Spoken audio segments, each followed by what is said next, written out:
Superintendent Neiman. Thank you. Mr. Secretary, I applaud the administration for taking the long overdue steps to make consumer protection a national priority with respect to financial services. I share this commitment to consumer protection and have seen firsthand the impact of predatory lending.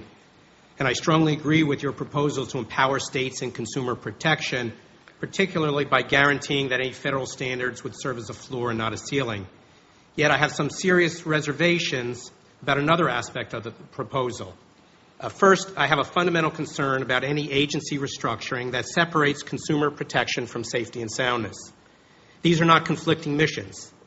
Isn't one of the primary lessons learned from the current crisis that a loan that is unfair to consumers when made is not a safe and sound loan?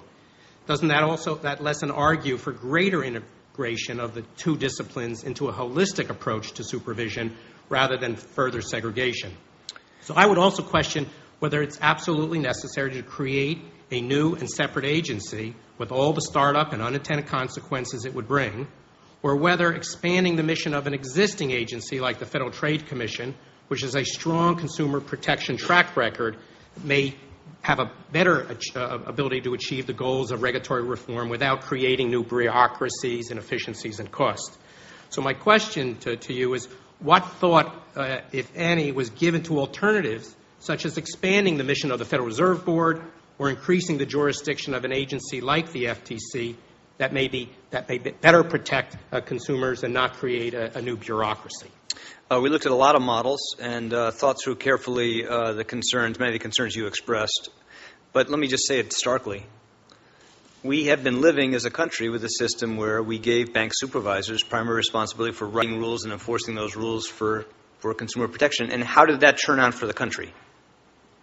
It did not serve us well enough. It's not a system that worked. It failed in its most basic mission. The reasons for that failure were complicated, but I think we had a test of the viability of the model that combined those authority for prudential supervision and consumer protection. And the judgment we reached was based on that record of experience over many decades, several recessions, past crises, that you need to put rule writing authority and primary enforcement authority in a single place with the resources and expertise necessary to do that job well. Now, by clarifying where enforcement authority is, we're not going to be adding to the overall burden of the system. FTC does a great job. They have a lot to do. And the specific challenges of getting consumer protection right, particularly in credit, is, as we've seen, very, very hard. So, again, this represents, in our view, looking at a range of alternatives, what we thought was the best path forward.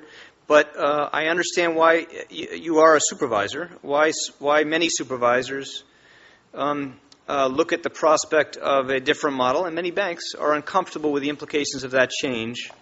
But I think separating rule writing from enforcement would not be a sensible strategy. I think the rules would be poorly written, risk of being poorly written. And would you not acknowledge that the Federal Reserve, though late to the game, did take strong action with respect to mortgages and credit card issues? I completely agree with you. And they provided a set of reforms and regulation that became the body of important credit card legislation the Congress passed in the mortgage area too. But you said the important thing. When did those rules come?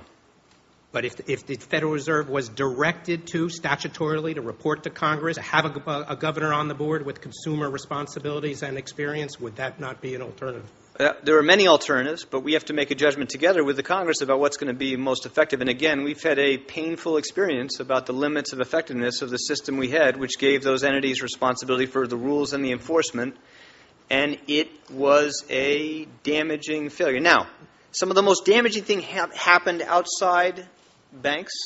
The standards were worse outside banks, and part of the failure of the system was not to provide greater protections in place for non-banks, and that's a centerpiece of what we're proposing. That should be helpful for banks, not just bank supervisors. Let me move on to another area that has arguably not gotten as much attention as the creation of the new agency to protect consumers, and that's product suitability and effective disclosures. Consumers and investors need effective disclosures, not just more pages of print. For example, maybe a suggestion of a nationally recognized rating system could clearly communicate product safety and complexity, perhaps along with a one-page or two-page summary of key terms. I often compare this rating system to the rating system used on ski slopes. I'm a poor skier. When I get up to the top of a mountain, I could not imagine skiing without a green, red, or double diamond. Don't consumers deserve the same level of protection? Is this something that you would consider? I agree with you, and better disclosure, that kind of differentiation is central to the basic strategy recommendations we made. And, of course, we're open to suggestions about how to get it better. And in my last question... excuse me, we're out of town. I did not get an agreement with our September 24th hearing. But I heard you, and we'll try to respond appropriately. Your cooperation with respect to participation of Treasury and Fannie and Freddie would be very, very... We'll do as much as we can to make sure you have good representation there. Thank you. Thank you very much, Mr. Secretary. We appreciate your being here. We appreciate your very detailed answers to our questions, and we look forward to seeing you again soon.